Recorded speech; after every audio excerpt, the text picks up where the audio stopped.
Hello दोस्तों, आप सभी कैसे हैं। मैं उम्मीद कर रहा हूं कि आप सभी मस्त होंगे।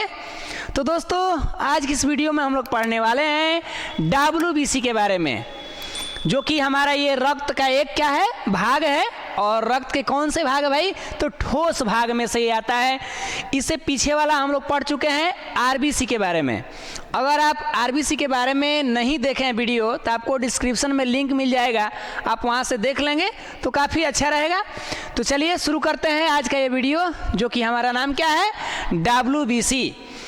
किसके बारे में पढ़ने वाले हैं, एक बार पुनः रिपीट करते हैं, WBC के बारे में पढ़ने वाले हैं। तो चलिए समझते हैं कि भाई WBC क्या होता है। तो देखिए, कह रहा है कि WBC जो है, इसकी कोशिकाएं RBC की अपेक्षा, RBC, WBC और प्लेटलेट्स, ये तीनों हमारे किसके भाग हैं, रक्त के ठोस भाग हैं। ये तो आप जानते ही होंगे।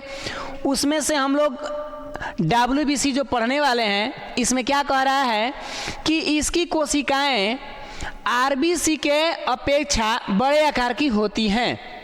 किनकी कोशिकाएं बड़े आकार की होती हैं भाई, WBC की। और किसके तुलना में कह रहा है, तो RBC के। बात क्लियर यहाँ तक। तथा कह रहा है कि तथा इनकी कोशिका में केंद्रक पाए जाते हैं। इनकी कोशिका में केंद्रक पाए जाते हैं। इसका मतलब क्या, इसका मतलब कि RBC के अंदर हमारा केंद्रक नहीं था। और हम जानते भी हैं, पिछले वीडियो में हम बताए भी हैं कि RBC के अंदर जो मनुष्य के खून है, उनके RBC में केंद्रक नहीं होते हैं। तो ठीक कह रहा है यहाँ पर कि जबकि WBC में केंद्रक पाए जाते हैं। यहाँ से एक आप अंतर भी निकाल सकते हैं। कोई आपसे प्रश्न कर दे कि RBC और WBC में क्या एक अंतर आपको दिखाई दे रहा है, तो अभी तो आप केंद्रक के आधार पर एक अंतर बता सकते हैं कि RBC के अंदर केंद्रक नहीं होता है, और जबकि WBC के अंदर केंद्रक होता है। एगो तो अंतर यही तरह हो जाएगा, और बहुत सारे अंतर निकलेंगे, लेकिन पढ़ लिया जाए तभी तो अंतर निकालेंगे ना। तो देखिए, तो यहाँ तक हमने समझ गए कि ये WBC की कोशिकाएं क्या होती है भैया, RBC के अपेक्षा बड़े होती हैं और इनमें केंद्रक पाया जाता है कोशिका के अंदर। ठीक, अब हम थोड़ा सा एक चित्र के माध्यम से देखना चाहेंगे कि भाई ये किस तरह का दिखता है। तो आइए चित्र को देख लेते हैं। देखिए, यहाँ पर तीनों चित्रों को शामिल कर दिए हैं ताकि बार बार कन्फ्यूजन ना हो। पीछे RBC पढ़ाए थे तो इसमें वैसा चित्र था। ये देखिए, जो छोटे छोटे कण दिखाई दे रहे हैं, ये प्लेटलेट्स के हैं। और हम प्लेटलेट्स के बारे में अगला वीडियो में पढ़ेंगे नहीं, इसी में पढ़ लेते हैं, ठीक है। तो देखिए, ये हमारा है वाइट ब्लड सेल। अब आप कंफ्यूजन में ना होंगे कि सर यहाँ वाइट ब्लड सेल लिखा है, और आप तो बताए हैं पीछे वीडियो में कि वाइट ब्लड क्रप्सल्स है। तो उसे कोई तकलीफ ना है, यहाँ सेल कहें या क्रप्सल्स कहें, थोड़ी बहुत के क्या है, शब्दों में फ़र्क है, ठीक है ना। तो ये आपका चित्र दिखाई दे रहा है यहाँ से लेकर यहाँ तक। ये हमारा किसका चित्र है, तो ये हमारा WBC का चित्र है। और आपको दिख रहा होगा ये उजला टाइप के कलर इसका है। कलर को अगर हम इसको जूम करके देखना चाहेंगे, स्पेशलिस्ट कैमरामैन फोकस करो, किस पर फोकस करो भाई, तो वाइट ब्लड सेल पर। ये हमारे WBC हैं और इसको देख रहे हैं तो इनका चित्र जो है कैसा दिख रहा है, बिल्कुल अमीबा की तरह दिख रहा है। नहीं, हम कह सकते हैं कि WBC का जो बनावट होती है एक तरह से अमीबा की तरह होता है। बट फर्क क्या है कि अमीबा का आकार अनिश्चित होता है। तो अब यहाँ पर थोड़ी सी आकार दिख रही है हमारा। तो आप देख रहे हैं कि इसका आकार जो है, इसको कलर वाइज कर देते हैं, ब्लैक लेते हैं कलर। तो देखिए, ये आपको जो दिखाई दे रहा है यहाँ से यहाँ तक, आपको क्या है भैया, तो ये हमारा WBC का चित्र है। बात समझ गए क्या। अब हम इसी के साथ वो तीनों को भी रख लिए हैं, हमारे तीनों त्रिदेव लोग। कौन कौन तीनों त्रिदेव हैं भैया, तो ये हमारे प्लेटलेट्स भी हैं। अगर प्लेटलेट्स की बात करेंगे हम लोग आगे चल के, तो आप देखिएगा यहाँ छोटा कण है ना, ये RBC, इनसे सबसे बड़ा WBC, और इन दोनों से छोटा कौन है, प्लेटलेट्स है। तो चित्र दिखाने का मकसद था कि भाई तीनों एक जगह रहेगा तो हम लोग देखकर उनमें अंतर समझ सकते हैं। तो आइए अब हम आगे बढ़ते हैं, और यहाँ पर दिखा भी रहा है चित्र में कि ये रक्त का कौन भाग है, ठोस भाग। और ये कितना % होते हैं, तो आप जानते होंगे भैया, ये कितना % है, 45%। पूरे रक्त में आयतन के हिसाब से कितना है ये 45% है। और प्लाज्मा जी कितना थे प्लाज्मा जी तो वो 55% थे। बात क्लियर है? तो चलिए, बड़ा रिस्पेक्ट से इन लोगों का नाम लिया जा रहा है, क्योंकि पढ़ाई है तो कदर करना, किसी का भी कदर कर सकते हैं। तो चलिए समझते हैं नेक्स्ट WBC के बारे में कुछ और जानकारी, जो कि हमारे लिए काफ़ी महत्वपूर्ण भी है और एग्जाम से संबंधित जो है मैं लिखना होगा ना, ऊपर लिख ही दिए। ये सब नॉलेज कुछ अपने लिए भी रखना ज़रूरी है। तो देखिए क्या कह रहा है, थोड़ा सा जूम करते हैं, छोटा सा जूम इन नहीं। देखिए इसमें कह रहा है कि RBC में, किसमें जी? RBC में अब हुआ है गड़बड़, टाइपिंग में गड़बड़ हो चुका है। जी RBC नहीं रहेगा दोस्तों, इसके लिए क्षमा चाहते हैं, यहाँ WBC रहेगा, ठीक है ना। अब टाइपिंग करने में थोड़ा मिस्टेक हो सकते हैं, क्योंकि बड़ा मेहनत लगता है, वो भी हिंदी और इंग्लिश दोनों टाइपिंग है। तो जब टाइपिंग करने बैठते हैं ना, तो थोड़ा सा हिंदी वाला जो है ना काफ़ी भास्ट लगते हैं अंग्रेजी की अपेक्षा। लेकिन अब हैबिट बन चुका है, टाइपिंग करते करते आज 3-4 साल से टाइपिंग कर ही रहे हैं। अपना मान लीजिए कि पेपर बनाना, ये PDF बनाना मेहनत है, और मेहनत जो व्यक्ति कर्मशील है ना, वो किसी भी बाजी को जीत सकता है। लेकिन जो आलसी व्यक्ति है ना, वो जीते हुए बाजी को भी हार सकता है। तो इसीलिए अगर आप कर्मशील व्यक्ति हैं ना, तो कुछ भी आपके लिए मुश्किल नहीं है, आप कुछ भी कर सकते हैं मेहनत पर। हाँ, खुद पर विश्वास भी होना होगा, दृढ़ इच्छा भी होना होगा, तब होगा, ठीक है। तो मेहनत के नाम है, तो हमने यहाँ पर अपने आप को ऊर्जा के लिए इस तरह की बातें भी बोल दिए, और आपको भी ऐसा लगे। तो देखिए यहाँ पर WBC समझ लीजिएगा।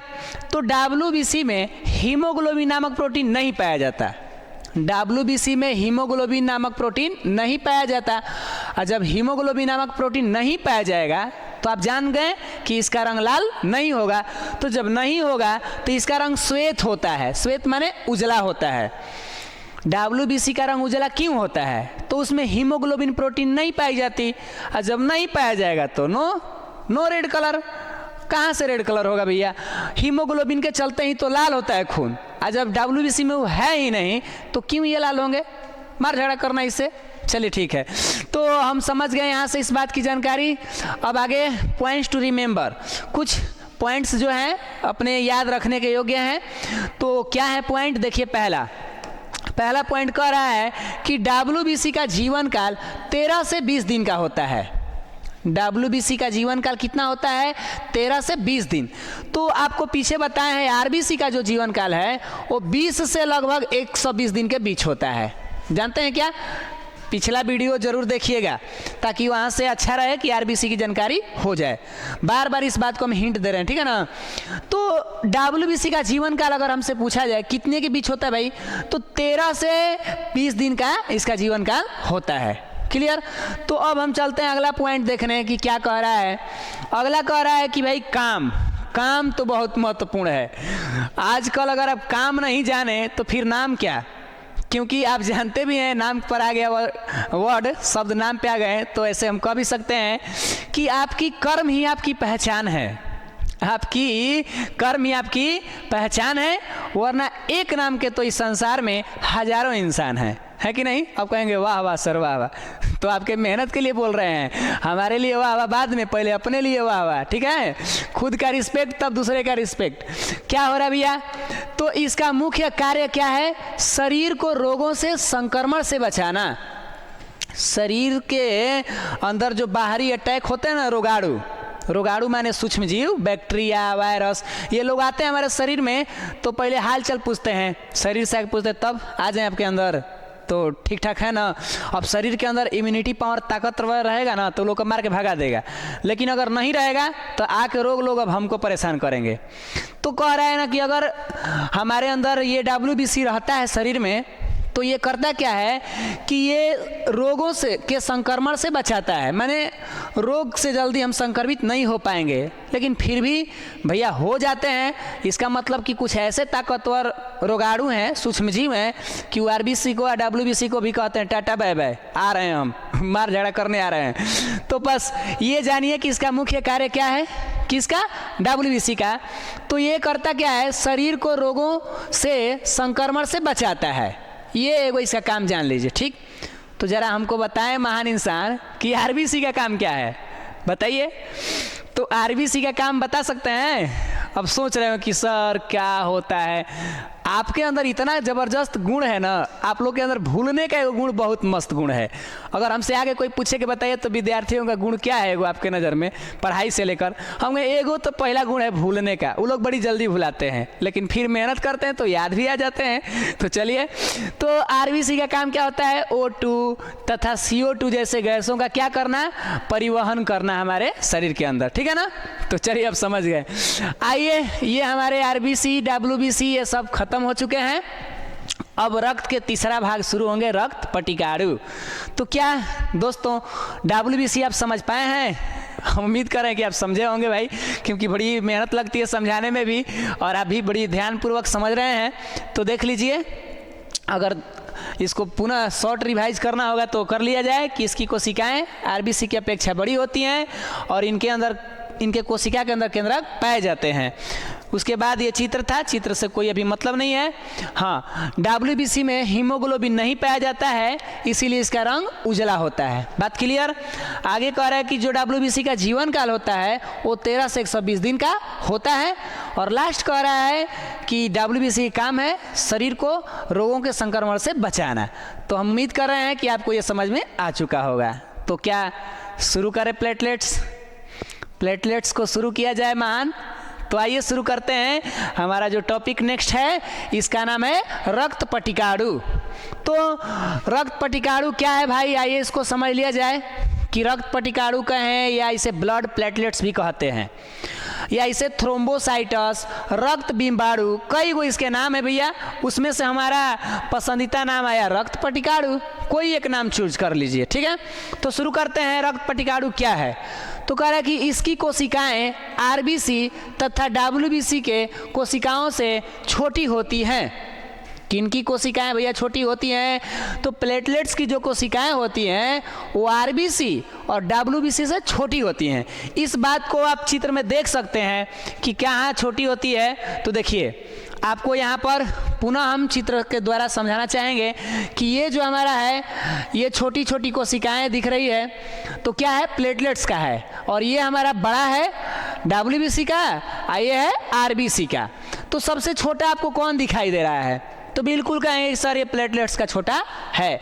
तो यही बात को वहाँ हम उल्लेख किए हैं। बात क्लियर हो चुका है? तो कोई पूछ दे अगर आपसे कि आरबीसी, WBC और प्लेटलेट्स में कौन सबसे छोटा होता है, तो आपका आंसर होगा प्लेटलेट्स, ठीक, या रक्त पटिकाणु भी कह सकते हैं। तो आगे चल के कह रहा है कि जब मनुष्य का कोई अंग किसी कारण से कट जाता है, जब मनुष्य का कोई अंग किसी कारण से चोट लग गया, फट गया, कट गया, कुछ भी, ठीक, तो कह रहा है कि तो रक्त की थाका बनाने में यह सहायक होती हैं। रक्त पटिकाणु का काम बता रहे हैं यहाँ पर, इसी में सब कुछ लिखा जा रहा है। शॉर्ट में ही जानकारी हम जानते हैं, ठीक है, ज़्यादा डीपली नहीं जाएंगे। 10th बेस पर भी हम समझ सकते हैं। तो अगर किसी कारणवश एक व्यक्ति का शरीर का कोई अंग कट गया, मान लीजिए मेरा हाथ ही कट गया, अरे भैया हाथ पूरा उंगली नहीं कट गया, थोड़ा सा किसी कारणवश छिल गया, उसमें से खून निकलने लगा, तो क्या लगता है कि पूरा शरीर का खून निकलते रह जाएगा, बंद नहीं होगा? 8-10 मिनट में लगभग क्या होते हैं, थक्का जमने लगते हैं, बंद होने लगते हैं खून। गहरा चोट नहीं है तब, छोटा मोटा है तो 2-5 मिनट में जम जाता है, ठीक। तो ऐसे साधारण कोई टाइमिंग हमको नहीं पता है कि कितना में जमता है, लेकिन हाँ 8-10 मिनट के अंतराल में जहाँ तक हम पढ़े हैं उसमें रक्त का थक्का बनना शुरू हो जाता है, माने अब धीरे धीरे ठीक हो जाता है। आपके सामने अगर प्रश्न आ जाए कि रक्त कितने समय में जमना शुरू हो जाता है जो कटता है, तो सामान्य 8 से 10 मिनट ले लीजिए। तो जब रक्त बहने लगता है तो प्लेटलेट्स क्या करता है कि उनको थक्का बना देता है, जमा देता है, और जमा देने की वजह से अब बाहर खून नहीं निकल पाता। तो इसीलिए हमारे प्लेटलेट्स भाई साहब का होना अति आवश्यक है शरीर में। अगर ये नहीं रहते ना तो पूरा खून बाहर निकल जाएगा और आदमी चले जाएंगे भगवान के प्यारे।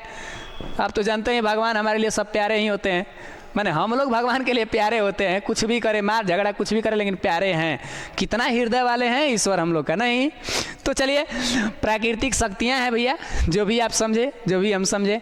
तो क्या कह रहे हैं कि मनुष्य के अगर कोई अंग कट जाए तो उसमें रक्त की थाका कौन बनाता है? रक्त पटिकाणु। बात क्लियर है? अच्छा, कौन सा विटामिन रक्त को थाका बनाने में सहायक है? एक एक्स्ट्रा हम पूछ दिए, मन में आया, बताइए कमेंट मारिएगा कि कौन सा विटामिन है जो रक्त के थक्का बनाने में मदद करता है, ठीक है ना। तो इस तरीक़ा से अब इसका जीवन काल समझ लिया जाए रक्त पटिकाणु का। तो इसका जीवन काल 3 से 5 दिन का होता है। इसका जीवन काल कितना होता है भैया? 3 से 5 दिन का होता है, जो कि आप समझ गए WBC से कम ही होता है, ठीक है ना। तो आगे बढ़ते हैं, जो कि इसी से संबंधित नोट है। तो नोट में कह रहा है कि डेंगू बुखार के कारण, अब भाई प्रेरक कथन पे मत जाइएगा, थोड़ा सा इसको नीचे करें तो आपका ध्यान प्रेरक कथन पे जाएगा। अपने समझा रहे हैं नोट में ना कि डेंगू बुखार जो आदमी को लगता है ना शरीर में, तो उसके समय क्या होता है कि उसके अंदर के प्लेटलेट्स जो होते हैं ना वो कमी होने लगते हैं। डेंगू बुखार में क्या होने लगते हैं? प्लेटलेट्स का कमी होने लगता है। अगर वो बुखार का अच्छा इलाज नहीं किया जाए तो प्लेटलेट्स का जब कमी हुआ तो रक्त का थक्का नहीं बनेगा, और जब थक्का नहीं बनेगा तब व्यक्ति भैया मर ही जाएंगे मर जाएंगे ना। तो इसीलिए बड़ी दुख की बात होगा, हम हंस के कह रहे हैं लेकिन बड़ा दुख है, इसके लिए हम क्षमा चाहते हैं कि हम हंस रहे हैं, लेकिन फिर भी क्या करिएगा, रक्त का थक्का बनने में प्लेटलेट्स बड़ी मदद करता है। लेकिन डेंगू बुखार जब होता है आदमी के अंदर तो ये प्लेटलेट्स की क्या होने लगती है? कमी होने लगती है। इस बात को नोट में आप लिख सकते हैं। तो इस तरह से हमारा ये आज के वीडियो में WBC और प्लेटलेट्स क्या हो चुके? समाप्त हो चुके हैं। तो अब आपसे लेना है विदा, मतलब अब क्लोज करना है भाई वीडियो का।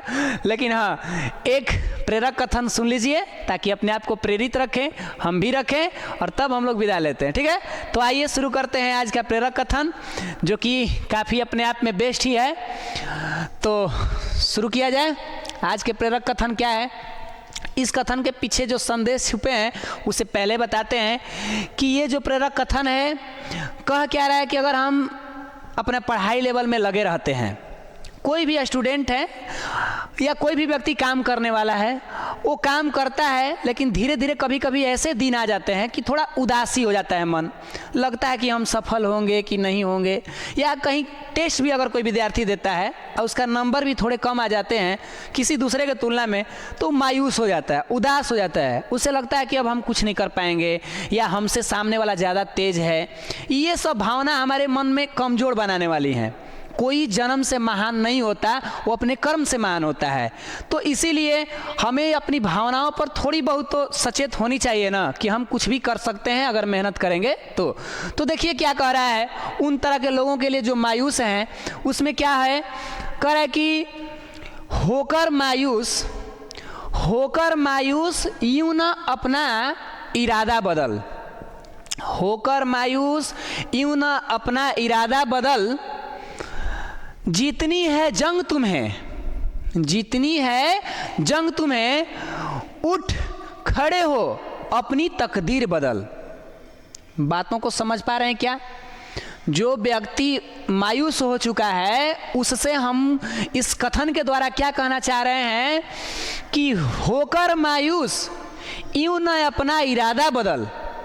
इरादा आदमी बदल देते हैं, कोई टारगेट फिक्स किए हैं ना कि हम ये करने वाले हैं, जहाँ बीच में प्रॉब्लम आया तो मायूस होकर अधिकतर आदमी अपना इरादा ही बदल देते हैं। लेकिन ये गलती मत करना भाई, इरादा नहीं बदलना है, तरीका बदलना है।